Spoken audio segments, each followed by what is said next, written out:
Thank you all for joining us today. Welcome to Preparing the Resilient Workforce, an HMG Strategy Roundtable powered by Zoom. I'm Tom Hoffman at HMG Strategy, and I'll be your MC for today's event. Our moderator for today's roundtable is Gary Sorrentino, Global Deputy CIO at Zoom and Chairman of the Zoom CISO Council. At this point, I'll turn it over to Gary. Thank you very much, Tom. Everybody hear me okay? Everybody out there can hear me? Just quick, there you go, perfect. So good afternoon. Look, today's roundtable is about preparing for the resilient workforce. And we ought to do a little research on this. Here we are, what are we, about 20 months later, and most of our companies, we sent knowledge workers home via an email. I think it went something like this. This is what Zoom sent out. Due to current pandemic, we're asking employees to work from home beginning Monday. Well, what happened next? How many of our employees ran through our offices, took chairs, computers, monitors, they took printers that didn't work at home, right? We were unprepared. And I can say honestly, the companies I've worked for or have worked for in the past, nobody had a plan for a global pandemic. We certainly didn't have a plan to come back from a global pandemic in a dramatically different way. Okay, so what are we seeing now? The new employee, the new knowledge worker. I love to use this word. The new knowledge worker is emerging from that home office. He's been long-term remote work. He's empowered, right? This is the year of the employee, not of the employer. But our knowledge workers have they've redefined their jobs. They've learned to do them in a much different way, and they've made some decisions. I know how I want to work, where I want to work, and when I want to work. I've also added a work-life balance. I've actually redefined my career goals. You know what I've also decided? I'm okay leaving my current position to go find a company that's in line with my future of work and my career goals. So today we're talking about a resilient workforce. And I had to look up the word resilient, and I found 3 things. Okay, resilience. It's an emotional muscle, and we've all been trying to develop it over the last 20 months. A resilient employee. This is an employee that has the capacity to handle difficult demands without getting stressed. I don't know if I'm quite resilient yet as an employee. And a resilient workforce, which really can assess problems and help companies pivot around problems and achieve greater results. And that's what we're here to talk to everybody about today. My partners to help me get started today are Nelson Burns from Dow Tile, CIO, and Stephen John, CIO at Aramark. So Nelson, maybe you should start by introducing yourself. Sure. Welcome, everyone. Nelson Burns, as he mentioned, I work for Dow Tile. If you're not familiar with Dow Tile, we manufacture about 30% of the ceramic flooring and wall tile in North America. And so I can guarantee you've walked on our product before. So excited to join this conversation and encourage participation from everyone on the call. Stephen, how about you? Yeah, Stephen John. I'm the CIO over the route-based businesses for Aramark. And, it's been a hard time for us in the pandemic. We manage national parks, universities, sports arenas, and we're now gearing up and we were able to leverage the pandemic to kind of get a lot of capital projects done and be ready to kind of enter the new phase with the turbocharged. So it's good to be here. So I'd like to reiterate before we get started. Today is not about the 3 of us. Today is about all of us. Today's about how are we going to learn from each other? I don't think any of us, and if you have the game plan to return, just raise your hand and tell us and we'll go away. But I think all of us are, and I'd love to see that game plan, but all of us are we're learning, but who better than to learn from than each other, right? We have to be proud of our successes. We have to be just as proud as our failures because we're moving forward on them, right? And it's always great to hear how people are doing. So we're going to start, but we're going to bring everybody into the conversation. So be prepared. Okay, Nelson, let's start with you. One of the things we talked about is this resilient workforce is communication with employees. Really important. What are you doing at Dow Tile for that? Yeah, so, it dawned on me a while back that we do a lot to engage with our employees. And Some of our employees have returned to the office in a hybrid manner, but we have a number of employees who have not been back into the office since March of 2020. And, you know, they're a little bit out of sight, out of mind. And it occurred to me, we need to survey these folks. We need to ask them how things are going, ask them if their equipment's working, ask them if they're able to be productive, and ask them if they have any issues just so we can address them. And so we threw together a survey in a Microsoft Office form and emailed it out and got some really good feedback. So give us one of the highlights. Like, what was one of the positives and one of the negatives on the feedback? You know, I don't know that I have anything earth shattering here. You know, people, I think you all would, this would resonate with you, but people tend to work more when they're fully remote. They tend to work longer hours because they can start when they want, stop when they want. You don't have the commute in rush hour to encourage you to get up and take off in the middle of a task. You're going to finish that task. And just like you mentioned, Gary, the work-life balance was a real big positive. You know, on the negative side, some people have great spaces to work remotely in and be on video and have good lighting and everything, and others don't. And so you have to be really intentional about how you do that. And Lewis, I'm jealous of your setup there. You got a nice mic, you got a good background, good lighting. So, but yeah, we found that there was a wide disparity in our employees in terms of the environment they had for video conferences such as this. You know, that would be one of the negatives. When we did a survey at Zoom, this is what I said personally. I said, so 20 months ago, you sent me home with a 27-inch 1080p monitor. Really? Okay, what am I going to do with that? You know, there's Amazon, right? 36-inch curve, 4K, reasonable priced. I bought one. You know, Amazon AI works great because in the middle of the pandemic, Amazon sends me a note. Dear Mr. Sorrentino, you know that great monitor you bought? Yeah, it's half price today. So I bought a second one, right? So now I got stacked 36-inch curves, 2 4Ks, 16 open windows, right? And everything. Yet they want to send me back someday to an office with a 27-inch 1080p. And you know what? We're talking about empowered employees. I found a better way to work.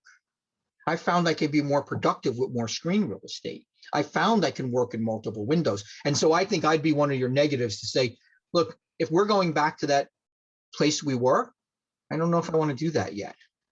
Right. So Stephen, let's open up another topic. Sure. You know, we're all trying, and forget that I work for Zoom, okay? Let's forget that.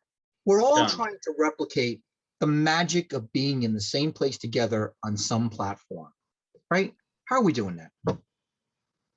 So I teach a class for IT executives in New York through the Society for Information Management, and I've done it for over a decade.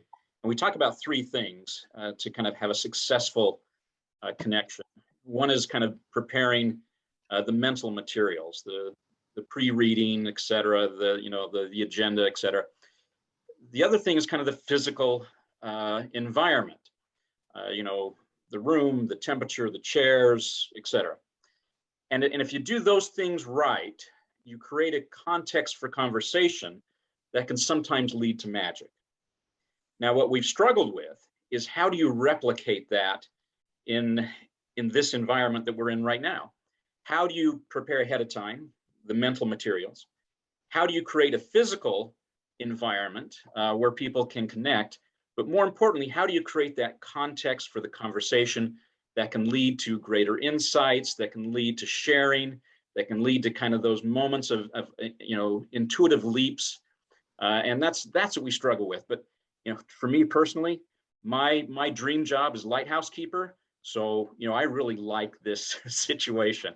It's almost as if this was built for introverts, and I've lived in the extroverts world for decades, and I like living in my introverted world. You know, that brings up a good topic here, because what we've noticed is, as we've surveyed introverts, this new world has brought them more inclusive. Yeah. Right? There's no head of the table anymore. The CEO is sitting at the head of whatever this is, and employees that have never had the opportunity to talk to him are now giving out their opinions. Okay, so let's open it up to hopefully everybody in the audience. How are you trying to create or not create that magic of, we are remote, but how do we create that feeling of being in person? Who's gonna break silence and go first? Because everybody's got their There we go. I see a couple people coming off mic. Come on. Louis, why don't we Uh, start with you? You got the great mic, so let's start with you. Well, Gary, thank you, and I think it's great to be all with all of you, and I think I really like your example of Amazon, because I imagine all of you have really tight, really picky CFOs that bark of you if you spend an extra penny. So I let all my teams take whatever it is they could get from the office. And the first thing that I told them is that I am not going to get on your way. If you want to spend your money to get whatever extra peripherals, whether it is a monitor, whether it is a headset, whether it is a fancy microphone, whatever you want to spend on yourself, and it's your dime, I'll support you. Because we all have pretty stingy CFOs, and rightfully so. With pandemic, we're all trying to keep our companies alive and save every penny, negotiate every vendor. And like John, I've been a member of SIM back from the early 2000s. So I've been working with Hunter Mueller, and he helped us put together the Houston SIM conference a long time ago. So I love Hunter. So Tom, thank you for helping us out. And it's I look for opportunities where my folks can do things without management getting on the way. And the virtual community is something that I encourage my folks to turn on their cameras. In fact, I have a meeting with every one of my staff on Friday afternoons, and we have a pretty serious first half of the meeting where it's all about business. It's all about keeping track of priority projects and getting those statuses and addressing risks and critical information. But the second half, I open it up and I say, this is your time. And sometimes we talk about barbecue, sometimes comics and movies, and it is actually funny. Everybody laughs, and we let what people say, let the hair down, let off the steam. And I do it on purpose. And whoever doesn't turn off the camera, I say, turn it on. I want to see you. I want to hear from you. Ignore the noise. There's a lot of noise, whether it is in politics or in wars, military, whatever. I want to make sure that I hear from you. And please call me. I want to hear from you. And if I hear that somebody is having a hard time, I do a separate call, whether it is on video or on my cell phone. I make it an extended family. I take care of the person. If somebody's dad is sick, I go out of my way to say a little extra nice note, because there are a lot of challenges, and I want to make sure that I'm taking care of my staff, especially the folks that I help in us keep our users active, productive. Like Nelson, I think he was saying that we found that people are working longer hours when we're all remote. And that is so true for all of us. So I want to make sure that, at the very least, I'm doing what I can to make sure that they still connected, that they still, the human connection. So sorry. That's No. All that was great thought. And that's what we want here. Today's about a roundtable. The only thing I'm going to challenge you with is I applaud that you're willing to let the employees spend their own money to upgrade their technology. Okay, I got that. That's the Zoom philosophy. It all came from Gary's dime. I'm sure if I called the CFO, they'd say something like, you make enough. But at the end of the day, though, if employees have now figured out that there is consumer technology that makes their lives more productive, when we get them to finally come back to that place and they find single monitor, right? A keyboard without a number pad, right? Things like that. I'm talking with no headset, right? And things like that. I want someone's opinion. What are they going to do when they come back and find themselves slightly less productive? Let me jump in real quick and I'll be quiet after that. I do want standards. We actually have done away with a lot of physical phone lines and done more VoIP. So in our offices, we're actually removing a lot of hardware and we're outfitting new offices with just the connection, whether it is a desktop or a laptop with headsets. So whether it is a wired connected one or a wireless, the one that have retractable earbuds, whatever is, we have like 3 basic models and we don't spend a whole lot of money. We get some solid models that have worked well for us. And, but we try to make a standard. We don't want to support 17 different brands. Just try to keep it down to a manageable level. But I'm going to go back to my question. I saw Bridget came off a mic when I said this is, I'm very productive, but I don't know if I'm going to sit 8 hours with a headset on because I'm sitting in a bank, right, of employees. I don't know if I'm going to be productive working on 1 to 2 applications in a 27-inch monitor, right? I don't know if that place I might have to return to has the tools to make me productive. And I've already decided how to be productive. So Bridget, what do you think about that? Yeah, I mean, I work at a art museum, so I'm actually in the building today. And we've been returning staff. As of Monday, we have 100% hybrid, which is a work in progress. And I think the key word for us right now is flexibility. I think some parts of my team were very eager to get back to the office. Certain things are just easier when they're on site. And then I had other parts of the team that were very resistant to coming back. And so the ability to be flexible right now. So some people are coming in 1 day a week. Some people are coming in 4 to 5 days a week. That ability to be somewhat flexible and meet the needs of those teams, as long as they can cover, right, what they need to do, figure out the model that works for the team instead of a top down, like everyone must be in. That was where we were heading initially. And that just, you could start to see the dynamics on different teams really come into play. So I think that leaving that to the managers that run those teams more directly has made a difference for us. As far as sort of in-office materials, a lot of the employees here live in the city, so there's not a lot of real estate and a lot of apartments to have these big monitors.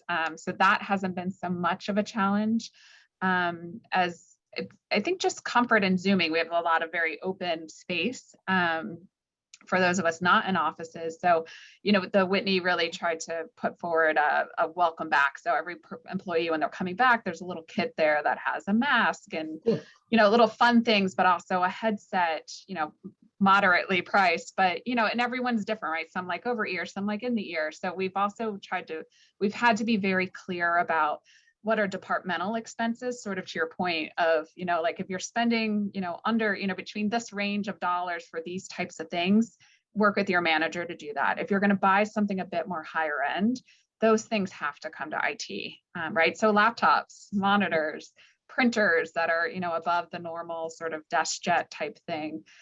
Those things need to come through a different process, but just the act of us communicating a bit more transparently about those things, and that it's even an option to ask for things as a nonprofit, there's always that eye towards budget even more. So I think, just making it clear to employees that we're here to provide you the things that you need, obviously within reason. So it's that balance, but flexibility, I would have to say, is the key right now. So Mr. Padma, I saw you. Oh, I'm sorry. Go ahead, Judy. I was just going to say to your direct question, I'm with Atlas Air Worldwide now. We're a cargo airline out of Purchase, New York. So to be honest and transparent, we're not struggling with business. We're not struggling to stay alive. Not because, right, we're just gangbusters in terms of getting everyone everything they order from Amazon. So we had expected to be back in the office yesterday. And the leadership team postponed that until mid-January, a couple weeks after the holidays. And obviously we'll continue to reassess as we see what happens with new variants. But we put together, over the summer, we put together a package for in the office for when people returned. New monitors, new noise canceling headsets, good cameras, so you're not leaning down on your laptop as too many people are still doing at home.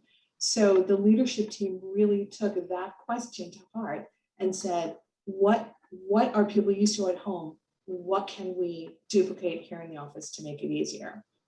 From a practical perspective, well, we're a global organization, so we've always had the ability to be on some sort of video sharing.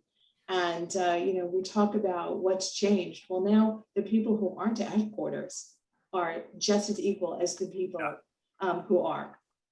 Something we don't want to lose. So we really took that to heart in both our conference rooms and our individual desk situations, because you're still going to be on video. Everyone's not going to be in on the same day, right? That's a disaster waiting to happen. So it's possible. Now, I will admit some of this stuff is back ordered, so it's just well, now we have supply chain problems, right? Supply chain is still a real challenge, but a stingy board who doesn't want to spend money on that kind of thing absolutely got it and allowed us to move forward. So I'm going to leave you with two statistics. I love everything that you said. Two statistics. Over 30% of the companies globally have not communicated to their staff their return to office plans as of last week. Here's another statistic. Over 60% of the companies that were surveyed have done 0 changes to their office since pre-pandemic. And I asked the CIO, what does that mean? He said, if you left a pen on the left side of your desk 18 months ago, yeah, it's still there. Okay. And here's one more statistic while we're talking about this. 90% of all conference rooms globally are still not video enabled. Now, I got to ask my peers here. You walk into a conference room and you see a starfish and you're a millennial and you've been sitting in front of video for 18 months. What do you do? Gary, at Daltile, we're a little bit on the other end of the spectrum. We brought people back as of June of 2020, although albeit in a hybrid manner, kind of like what Bridget was talking about, where people could work remotely 2 to 3 days a week and come to the office. We have done what Judy said we've changed our standard equipment that we provide employees to start including headsets and cameras. For the executives, we even get them a nice little remote conference device so they don't have to put on the headsets. We've gone in and come up with a new budget to enable video conferencing in more of our conference rooms, to your point, because we are back in the office, at least in a hybrid manner. One thing I'll say though, we got some pushback because people are coming back in the office, but with COVID protocols, we're not leveraging or our meeting rooms where we have kind of fewer participants allowed in the room. And so you're still sitting at your desk a lot of the day on a video call, and you can do that from home, right? So we did get some pushback on that. But anyway, I definitely related to what Judy and Bridget were both saying there. It's and you got to be flexible, just like Bridget was saying. I think just back, Gary, to your earlier point about communication, even one thing that we've been able to do here is we've been having these all staff Zoom, but it's like all staff briefing, a reopening briefing. I mean, given that we're a physical attraction, right? We have a physical building, you want to come see the art in person. And so we've been welcoming visitors back for about a year. We reopened last August. And really, we never closed fully to staff because we always have to have engineers and security and all of the things that keep the building running. But these all staff briefings have been really helpful because it explains, especially in New York City with the COVID rules changing often and vaccination requirements, to really give staff comfort and again, being transparent about this is what to expect when you come on site. Here are the new ways of working. Here's what we're expecting from visitors. Here's what we're expecting from staff. Here's how the vendors, if you have anyone coming to the building, here's what they should expect from coming on site. And that sort of open, and even just visuals of like, this is what the building looks like now for some of us that hadn't been back in months. Just a sense of what that wayfinding looks like. And, that just kind of bringing them back in-house again, I think went a long way. One of the things that you said that was very important to me, and I learned it on an HMG webinar, believe it or not, is we're not going to get this right the first time. And you've talked about constantly changing the plan to meet the situation. And I hope that more companies are realizing that when you send an email out saying we're going to do this, it's okay to send an email out to say we're not going to do this because we've reassessed and go forward. And so many companies are used to, what's the word I'm looking for in banking? Edicts, right? And like, you can't change an edict, right? It's an edict, right? It's we're going to go there if we have to change the world to make it that way. And so I'm so glad that you talked about, I think Judy did too, a little bit about how do we pivot around that some of the changes that are happening and move forward. I noticed, Mr. Padma, you have your mic off, and Todd, how are you? Good to see you again. You have your mic off. Come on, jump into this conversation. Yeah, I think I just want to kind of take what you just said, Gary. Like, we've been like very particular that whenever we had company all hands, the first topic we talk about is about this, right? Usually, like, this is the last thought. We start with this thought.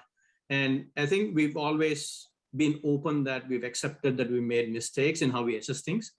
And some of the things that we've done is we've been like constantly having this feedback loop with our employees, because what we've observed is over the last 18 months, even their perspective changed. And the thing that we felt is like, there's no silver bullet, there's no one solution, because if you talk to our employees in the US, they feel very differently than our employees in India, where in India, like everybody wants to come back to the office, right? In EMEA, it's a lot more different. In Tel Aviv, it's more of a family kind of experience, so everybody wants to come back to the office. So what we've consciously done is, one is we've created like a leader who's gonna, be that voice of each region or each office.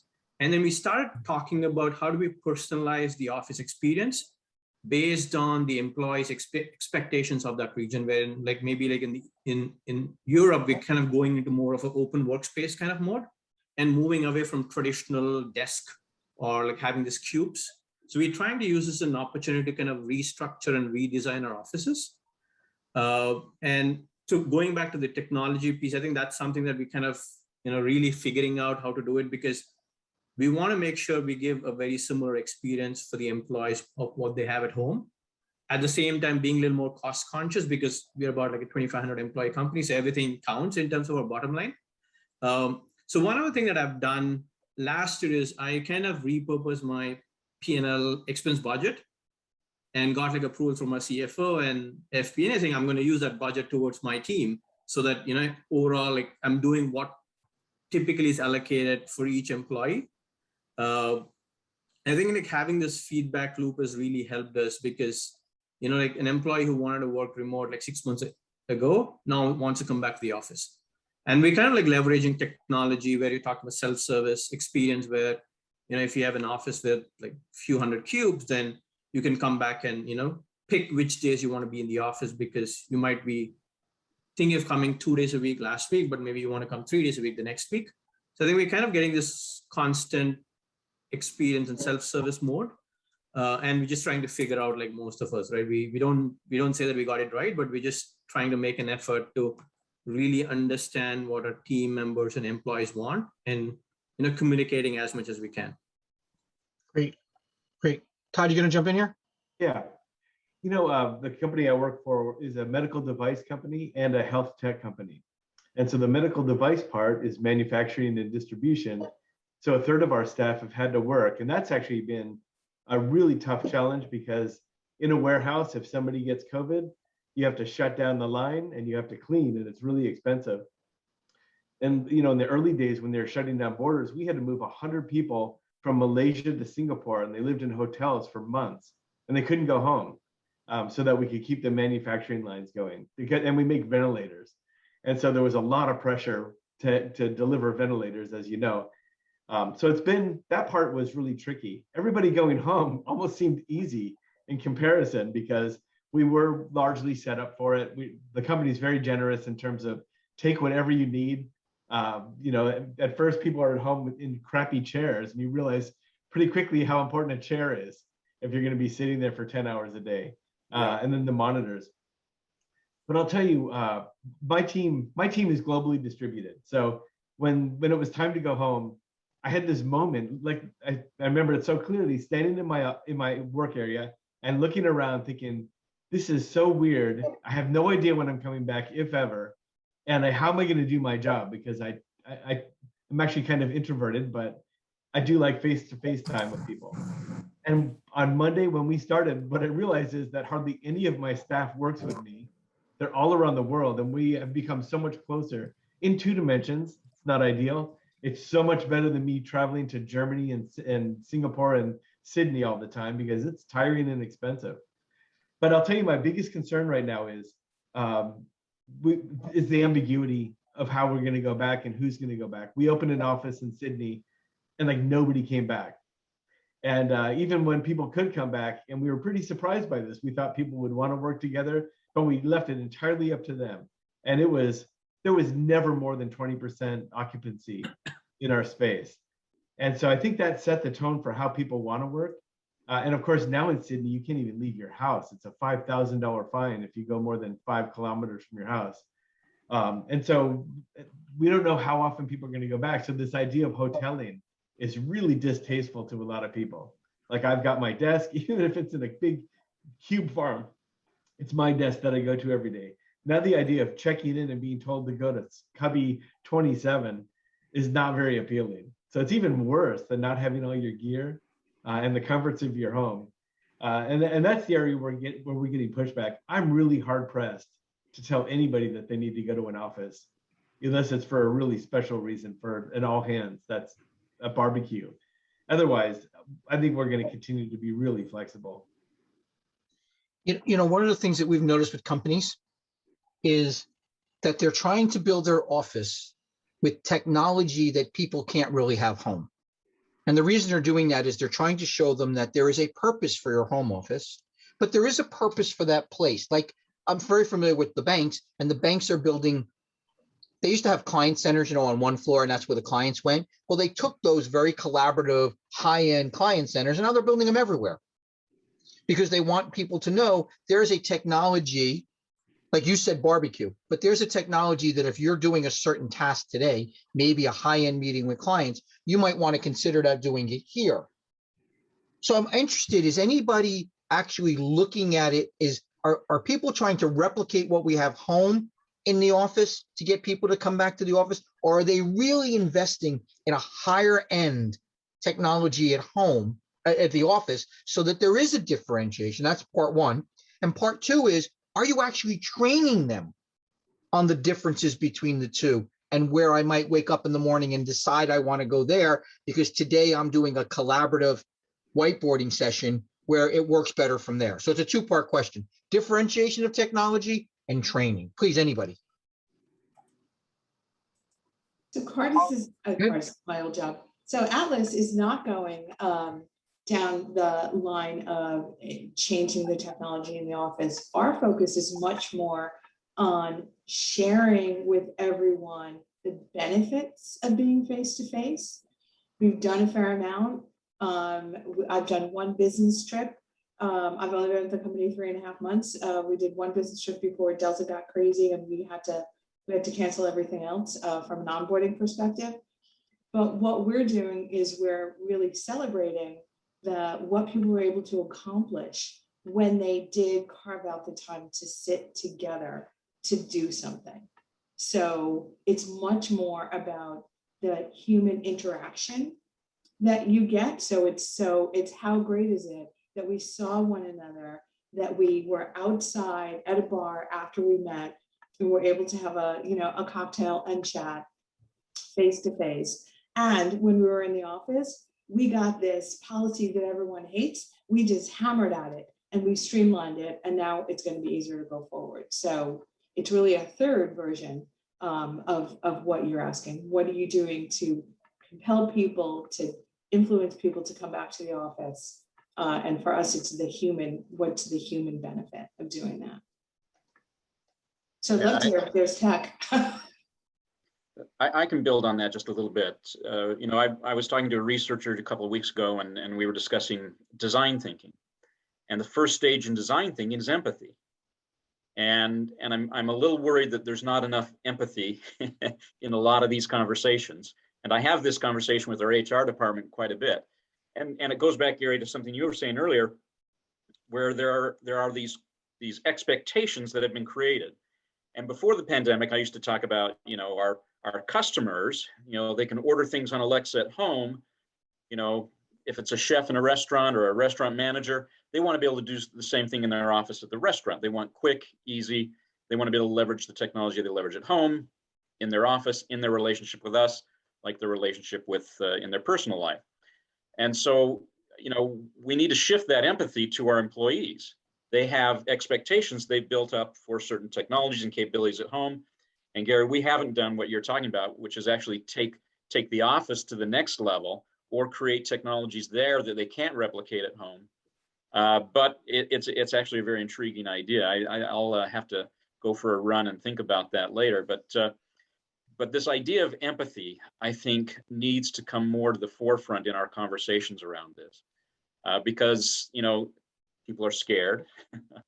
People have discovered a new and better way to do it. My relationships are better because if a meeting ends early, I can go out and do the dishes, and then I come back into the office, and my wife is happy, and I've gotten everything done. And so, just this idea of helping people lead better and more productive lives.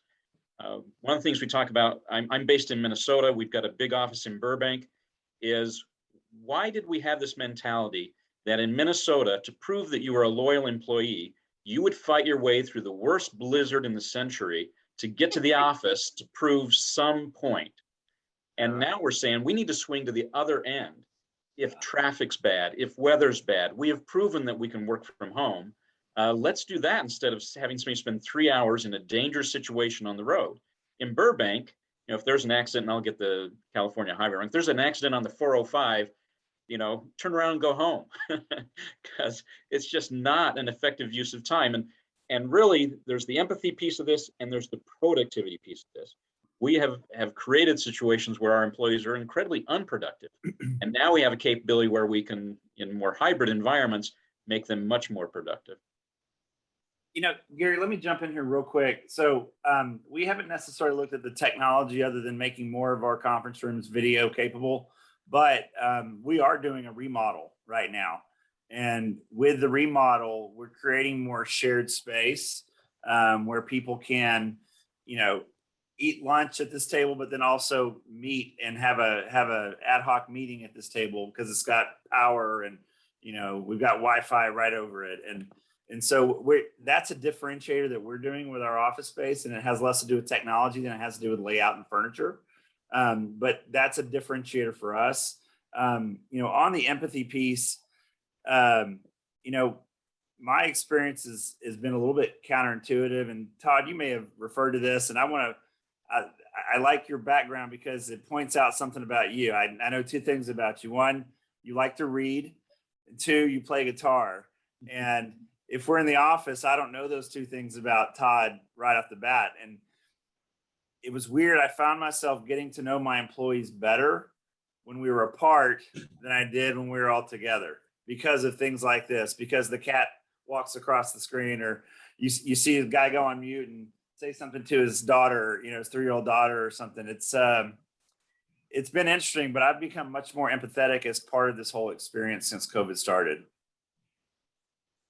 We've been hearing a lot from senior managers about that people said that we are further apart after 20 months. But to tell you the truth, he said their living room is blue.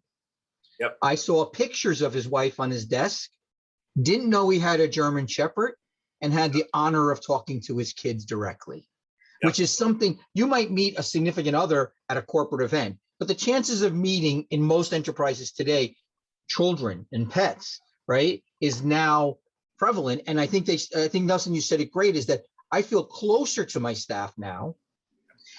And I don't know about closer, but in a different way. It's more, more about their personal life. And, right.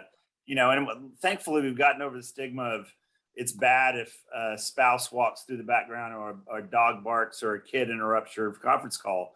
It's a welcome interruption these days. And I think that's one of the best things that's come out of COVID. So see, Todd, it worked. Now everybody thinks you play the guitar and read a lot of books, right? Now you can tell them I don't play the guitar. I don't read books. It's a virtual background, right? Exactly. I watch TV 10 hours a day. There you go. The TV, you use your second monitor as a TV, right? See, nobody told you that I also ordered a Fire Stick for that second monitor, right? At the time. So Wally, I know you've been quiet here. I know you probably have something to add here. Why don't you jump in? Okay. He's on the phone. He's got to order some food. So here's the one. So while we're waiting for him, the one thing I didn't get was, why aren't you differentiating the technology at the office as compared to home? Why aren't you making it that there's, I don't want to say a lower and a higher level, but that there's a differentiation so that as an employee, I get both? Wally, maybe we'll start with you on that one.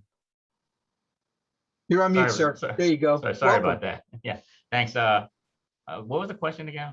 I was talking about before about how people are buying different technologies because they want their employees to feel like there is a difference. That when I actually commute to that building, there is a substantial productive increase for being there than from home. I know Judy talked about the human connection, and that's important, but that there are more facilities for me to do higher level work sometime there, or different type of work than home. What do you think about that in your company? Yeah, for us, we're so I'm like Todd, I'm in the medical device area. So I'm in manufacturing. And then we did have a hybrid where we actually provided the laptops for the remote workers. And it was up to them to buy their own monitors, and we allowed that. Our challenge for us is more on the security side, because I know in this environment that we have, I do have the AI technologies for data loss prevention and all that. But once they're remote, that shield is kind of going away. And so the endpoint technology that I have is not protecting the way I want it to do it. So those data risk technology is what I'm more concerned about as we go more remote. And we allow that because most of our skilled workers are remote. They're in the UK, they're in Italy, they're in Long Island. And so I have everything on the cloud and all that, and then we're using VPN, but even VPN is not good enough for us.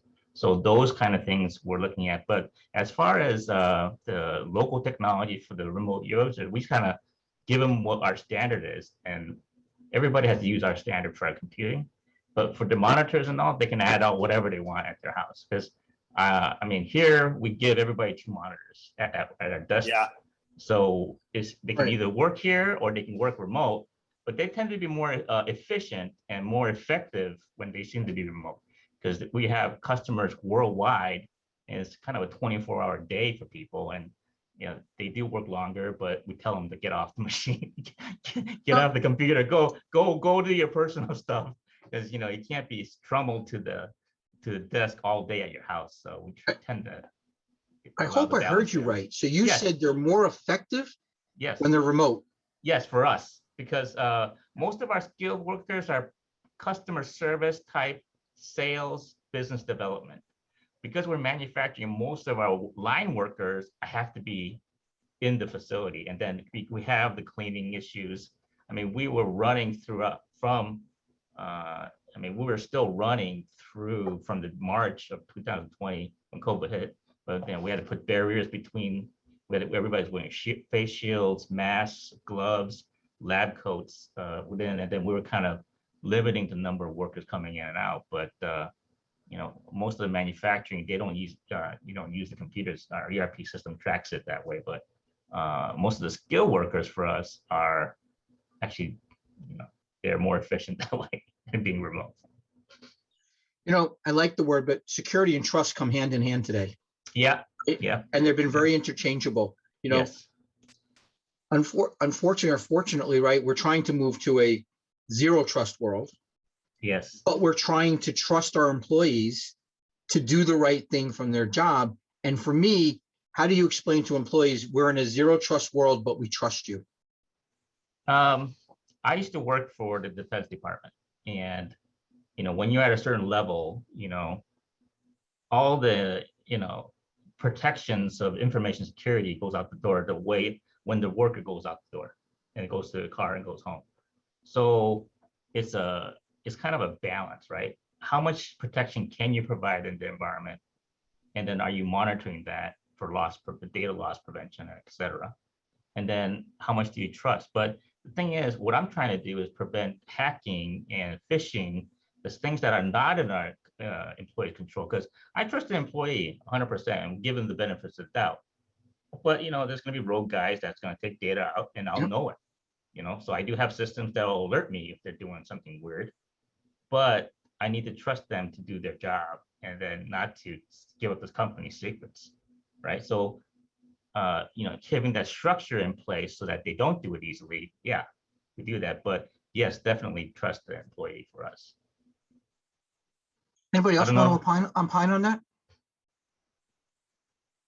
I heard a good analogy yesterday for a CISO, and that is the security team is the bodyguard, not the bouncer.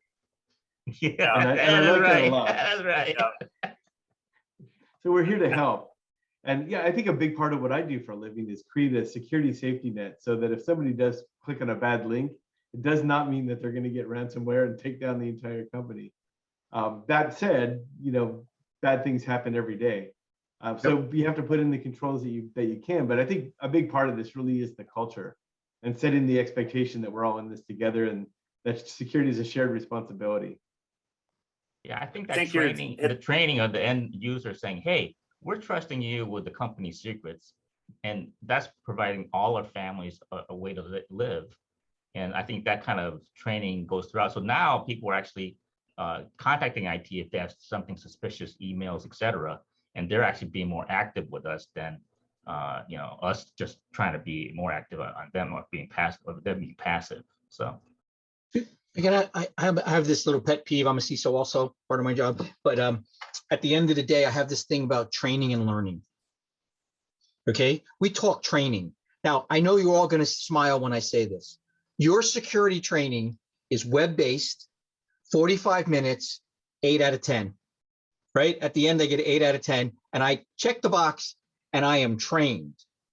Yeah, I'm the best memorization person in the world. Right? I can remember 45 minutes. If you test me, a few minutes later, I can get 8 out of 10. My challenge is today is if companies were to take that test, same test, without the training and send it to the same employee 8 weeks later, would they pass that test? I'm gonna push back, Gary. Yeah, good. That's great. So we have training, we're a healthcare company, so there's tons of obligations. We've been investing much more in coaching. And so things like Cloud Access Security Broker, when somebody tries to go to a bad site and I tell them that this is a Russian hacking site or that this is a site that goes against our policies, and go there at your own risk if it's like a medium risk. If we've got coding, if the developers that are developing and they upload code that has vulnerabilities and they're told in real time and they're given links on how to learn how to not do cross-site scripting errors, that real-time coaching is the key for us. That's what you're going to remember. You're probably not going to do that 3 times in a day. So you're on my side of the equation. It's not about training, it's about learning. Right? It's about learning the skills and what the risks are, learning the tools that we have to prevent and report, not about training. Great, because I'm trying to get rid of that word training from our environment and say it really is about how do people learn? Because training to me today it's too much memorization. I mean, come on, half the people used to take the training at home, take pictures of the screen during the training, answer all the questions, delete all the, come on, we're all laughing because we either did it or we know employees who do it that way, right? At the end of the day. So I'm glad you jumped in, Todd, but I think you're actually arguing my case of it's about learning. Right. I'm arguing that I don't rely on 45-minute training, though I have to do it and people hate me for it. It's that coaching where we get the real benefit. And I'd much rather be a coach. Right. Louis, jump in here. I like to jump in and say, and it's not about once a year or twice a year. It's a constant, continual improvement, continuous conversation. I think that we see it every day. Some of us that are more security minded and get the information from InfraGard and other security organizations know that it's an everyday occurrence. So we like to share, or at least I like to share with everyone that it's in my team and their teams, that it's an everyday effort and everybody's part of that effort. So it's not doing that checkbox for our IT controls. Did you take that security awareness stream?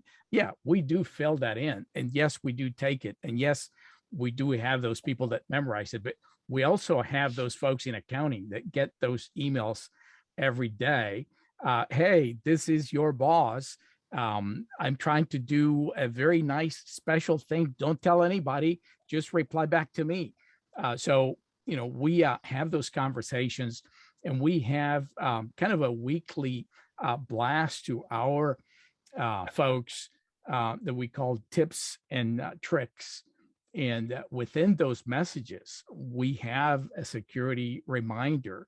And we try to change it every time so it doesn't become this thing that people desensitize against it. We try to keep it lively.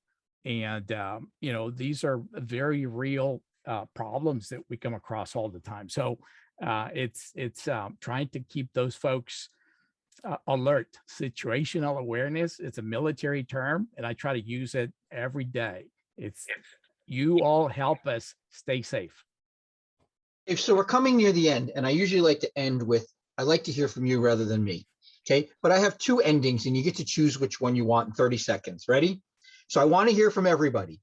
You can either answer the first question or the second question. The first question is, it's not already a question, is I want to tell a statement to all my peers out there.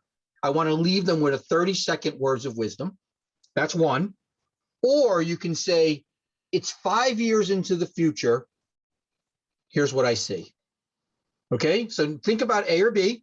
I don't care which one. You can hopefully, a couple will take one, a couple will take the other. I am going to start with my partners because I get to put them on the spot. So Stephen or Nelson, right? Let's start with Nelson. A or B? A. Future or words of wisdom? Words of wisdom, and I'll just piggyback on the security conversation. Training is for animals, learning is for humans.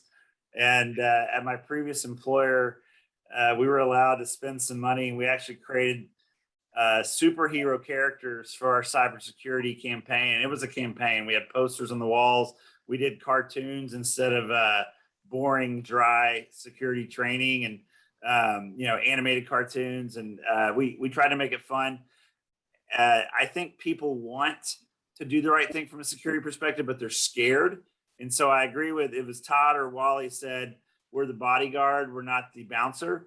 That's how you have to approach this, is we're here to help you be successful, help you make the right decision.